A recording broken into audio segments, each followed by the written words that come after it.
1.5 times. Let that sink in for a second. That's how much more likely students are to fail a class with a traditional lecture compared to a class that uses active learning. It's a shocking number, and honestly, it's at the very heart of one of the biggest debates in education today. So you have to ask, right? If the evidence is that clear, why is lecturing still the go-to method in so many classrooms? Well, in this explainer, we are going to dive deep into the research to understand the powerful proof behind active learning, uncover the really surprising reasons for all the resistance, and figure out what we can actually do about it.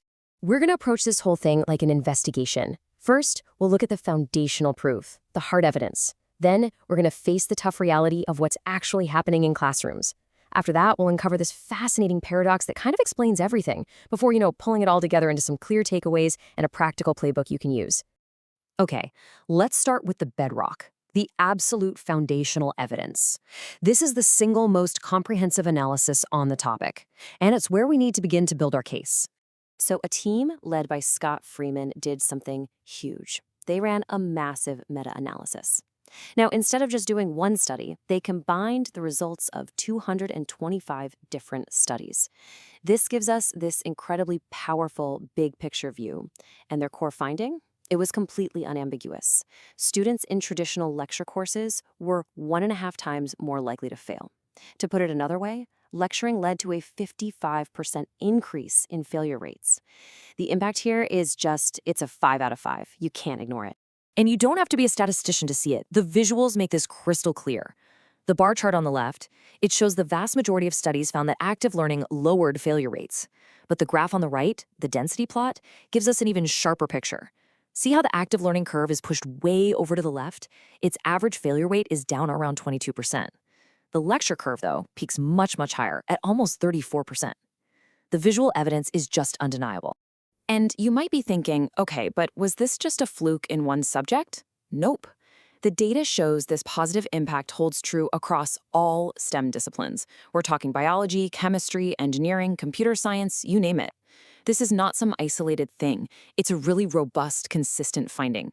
The proof for active learning is, frankly, overwhelming. So this begs a huge question, doesn't it? If the evidence is so clear-cut, what is actually going on inside university classrooms? And this, my friends, brings us to the problem. To find out, a team led by Marilyn Staines conducted another massive study. But this time, they directly observed over 2,000 STEM classes across North America. And the key here is they weren't just asking instructors what they did. They were in the room watching what they actually did. And the results? They were a serious reality check. This chart, wow, it really says it all. A full 55% of classes were dominated by what's called didactic instruction, which is basically just a fancy word for straight-up lecturing.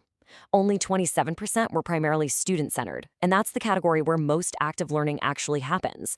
So despite decades of research showing it's not the best way, the traditional lecture is still the main way we teach. And here is the real kicker. The researchers found that this was common even in rooms that were designed for active learning, the ones with the round tables and the whiteboards all over the place. So the problem isn't just a lack of resources or having the wrong kind of rooms. It's something much deeper, which leads us to the most fascinating part of our investigation. Why the huge disconnect? Why would we all stick with a less effective method? Well, the answer lies in this really strange and powerful psychological paradox. Okay, this study by Louis Deslauriers and his team is just incredible. They ran a randomized controlled trial in a physics course. So one group of students got a really polished, fluent lecture from an expert. Another group did active learning on the exact same material.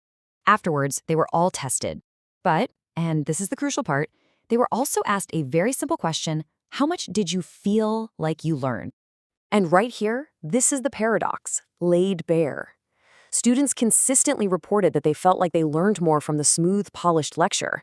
They rated it higher, they liked it better, but on the actual test of learning, they scored significantly higher after the active learning session. This is the whole thing, right here. The very method that helps students learn more makes them feel like they're learning less, and that is the heart of the resistance. So how is that even possible? How can our own brains trick us so effectively? Well, to connect these dots, we need to bring in a core idea from cognitive science. All right, let's just quickly recap our investigation. We have the proof from Freeman that active learning is just plain better. We have the problem from Staines that for some reason it's not being used. And now we have the paradox from Deslorius that students actually prefer the less effective method. The key that unlocks this entire puzzle is a concept called cognitive load. Cognitive load theory is based on a really simple fact. Our working memory, the mental scratch pad where we juggle new information, is super limited. A good way to think of it is like a computer's RAM. A polished lecture feels easy because it puts a very low cognitive load on you. The information just flows in smoothly without much effort. It feels good, but it's totally passive. Active learning, on the other hand, deliberately cranks up that cognitive load. It forces you to struggle with the material, to pull information from your memory, to connect new ideas. Now, that struggle can feel like confusion, right? It feels like you're not getting it. But cognitive science has a great name for this: desirable difficulty. That mental effort, that feeling of struggle, is precisely what forges the strong neural connections that lead to real, durable learning. The feeling of ease is an illusion. The feeling of struggle is the feeling of learning. So, after digging into the proof, the problem, and the paradox, what are the big ideas we should all walk away with? Let's boil this all down into 3 core principles. First, the data is just not ambiguous. Active learning works, full stop. Second, the biggest barrier to getting it into more classrooms isn't about class size or fancy rooms, it's about human psychology. Our own feeling of learning can lie to us. And third, the goal of great teaching isn't to make learning feel easy. It's to manage that mental struggle, to make sure it's challenging but not totally overwhelming. Okay, so understanding all this is great, but action is way better. So how can you actually use these insights? Here's a simple 3-step playbook to get you started. First, just talk about the paradox head on. Show your students the data.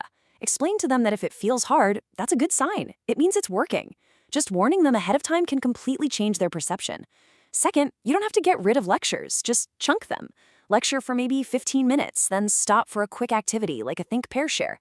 That simple change can make a massive difference. And finally, scaffold the struggle. Don't just throw your students into the deep end. Start with clear, worked examples and then gradually make things more complex as they build their confidence and skills.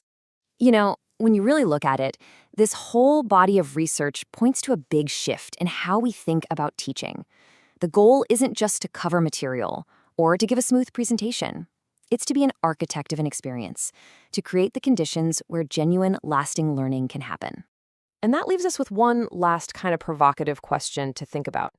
If our own intuition about what learning feels like can be so wrong, what other deeply held beliefs about teaching and education might we need to double check against the evidence? It's definitely something worth chewing on.